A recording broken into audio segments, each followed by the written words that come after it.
Hi friends, நம்ம இன்றைக்கி வந்து சேப்பக்கிழங்கு தான் செய்ய போகிறோம். சேப்பக்கிழங்குல என்ன செய்ய போகிறோம் அப்படின்னா, சேப்பக்கிழங்கு காரக்குழம்பு. காரக்குழம்புனாவே ஸ்பெஷலி எல்லாருக்குமே ரொம்ப பிடிக்கும். பட் இது வந்து சேப்பக்கிழங்கு போட்டாவே அது ஒரு வெரி ஸ்பெஷலிட்டி தான். ஸோ வந்து நம்ம இது எப்படி செய்யுதுன்னு பார்த்துடலாம். இது வந்து 2 பேருக்கான காரக்குழம்பு தான் செய்ய போகிறேன். சேப்பக்கிழங்கு வந்து ஒரு 200 கிராம் எடுத்திருக்கேன். நீங்கள் வந்து 4 பேர் செய்கிற மாதிரி தான் இன்னும் கொஞ்சம் எக்ஸ்ட்ரா போட்டுக்கோங்க. இது வந்து எல்லாமே குட்டி குட்டியாக தான் இருக்குது, இப்படிலாம் பாருங்கள். ஸோ வந்து ஒரே ஒரு சேப்பக்கிழங்கு மட்டும் தான் கட் பண்ணி வச்சுருக்கேன். அது கொஞ்சம் பெருசாக இருக்கவே ஒன்று கட் பண்ணி வச்சுருக்கேன். இது வந்து இப்போது தண்ணி ஊற்றி 2 விசில் வேக வச்சிடலாம். ஸோ இது வேக வைக்க நான் வந்து 2 கிளாஸ் தண்ணி ஊற்றிடுறேன்.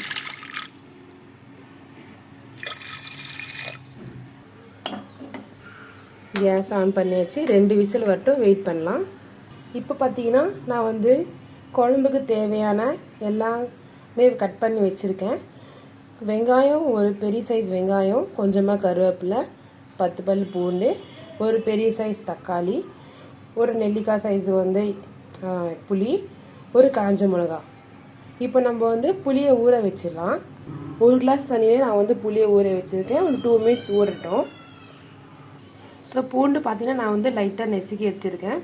முழுசாக சேர்க்காமல் நெசுக்கி வச்சுக்கோங்க, அப்போ தான் இன்னும் நல்லா டேஸ்ட்டாக இருக்கும். சேப்பக்கிழங்கு நல்லா இப்போ 2 விசில் விட்டாச்சு. அது ஆறட்டும். அதுவரையும் நம்ம வந்து கடாய் வச்சு எண்ணெய் ஊற்றி ஸ்டார்ட் பண்ணிடலாம். நான் இப்போ வந்து பார்த்திங்கன்னா 4 டேபிள் ஸ்பூன் ஆயில் ஊற்றிருக்கேன். நான் வந்து கொஞ்சம் கம்மியாக எடுத்திருக்கேன், ரொம்ப கம்மி இல்லை. ஆனால் 4 ஸ்பூன் ஓகே. உங்களுக்கு இன்னும் அதிகமாக வேணும்னா கூட சேர்த்துக்கலாம். ஆயில் ஹீட் ஆகட்டும், வெயிட் பண்ணலாம். இப்போ பார்த்திங்கன்னா ஆயில் நல்லா ஹீட் ஆகிடுச்சு. இப்போ நம்ம வந்து கடுகு, ஜீரகம், கொஞ்சமாக 1/2 டீஸ்பூன் வெந்தயம் சேர்த்துருக்கேன். உங்களுக்கு வெந்தயம் பிடிக்காதுன்னா நீங்கள் ஸ்கிப் பண்ணிக்கலாம். எனக்கு வந்து வெந்தயம் பிடிக்கும். வெந்தயம் வந்து சேர்த்தா நல்லா ஃப்ளேவர் தரும், ப்ளஸ் வந்து ஹேருக்கும் ரொம்ப நல்லது. இப்போது கருவேப்பிலை, காஞ்ச மிளகா, 10 பல் பூண்டு நெருக்கி வச்சுருக்கேன். பூண்டு போட்டதுமே சீக்கிரமாக ஆனியன் சேர்த்துடலாம். ஏன்னா வந்து தீர்த்துக்கான சான்ஸ் இருக்குது. ஸோ ஆனியன் சேர்த்துட்டு நம்ம வந்து நல்லா ஃப்ரை பண்ணிடலாம்.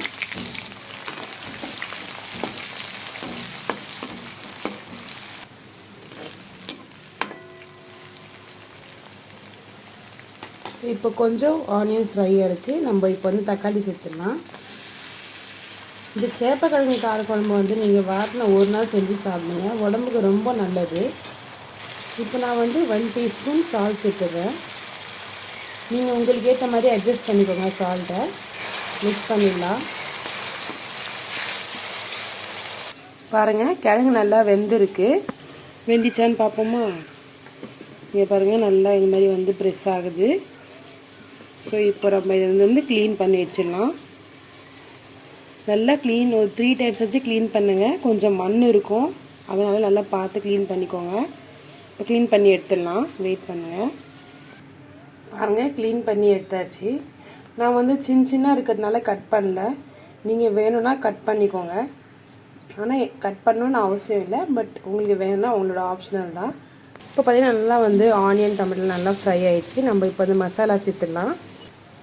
1/2 டீஸ்பூன் மஞ்சள்தூள், 1/2 டீஸ்பூன் வெறும் மிளகாத்தூள், 1 டீஸ்பூன் நம்ம சாம்பாருக்கு போடுற மிளகாத்தூள் தான். உங்களுக்கு வேணும்னா நீங்கள் காரம் குறைச்சிக்கோங்க. 1 டீஸ்பூன் தனியாத்தூள் மிக்ஸ் பண்ணிடலாம்.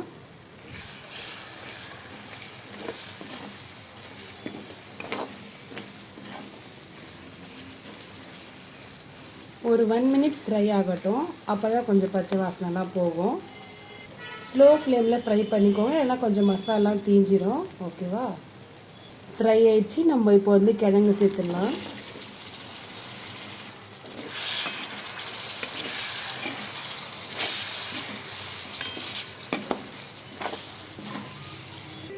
இப்போ பார்த்தீங்கன்னா நல்லா அழகாக இருக்குது, கலர்ஃபுல்லாகவும் இருக்குது. இப்படியே சாப்பிடணும் போல் இருக்குது. ஆனால் என்ன பண்ணுறது, காரக்குழம்பு ரெடி ஆகிட்டு நம்ம சாப்பிட முடியும். இப்போ நம்ம ஊற வச்ச புளி தண்ணி வந்து இதில் கரைச்சி ஊற்றிடலாம். 1 கிளாஸ் தண்ணி தான் ஊற்ற போகிறேன். உங்களுக்கு புளிப்பு அதிகமாக வேணும்னா இன்னும் கொஞ்சம் சேர்த்துக்கோங்க. எனக்கு இந்த அளவு தான் நான் புளி சாப்பிடுவேன். மிக்ஸ் பண்ணிடலாம். இப்போவே ஓரளவுக்கு நல்லா திக்னஸ் இருக்குது. ஸோ இன்னும் கொஞ்சம் திக்னஸ் வர நம்ம வந்து தேங்காய் பேஸ்ட் அரைச்சி ஊற்ற போகிறோம். நான் பார்த்தீங்கன்னா கொஞ்சமாக தேங்காய் எடுத்துருக்கேன். நீங்கள் ரொம்ப சேர்க்காதீங்க. ரொம்ப இது நிறைய குழம்பு ஆன மாதிரி இருக்கும், ப்ளஸ் ரொம்ப கெட்டி ஆன மாதிரி இருக்கும். கொஞ்சமாக தேங்காய் எடுத்துக்கோங்க. இதை நம்ம அரைச்சிடலாம். இங்கே பாருங்கள், நல்லா அரைச்சாச்சு. இது வந்து நான் வந்து சட்னி பதத்தில் அரைச்சிருக்கேன். எனக்கு வந்து 1/2 கிளாஸ் தண்ணி தேவைப்பட்டது. நீங்கள் உங்களுக்கு ஏற்ற மாதிரி ஆட் பண்ணிக்கோங்க தண்ணியை.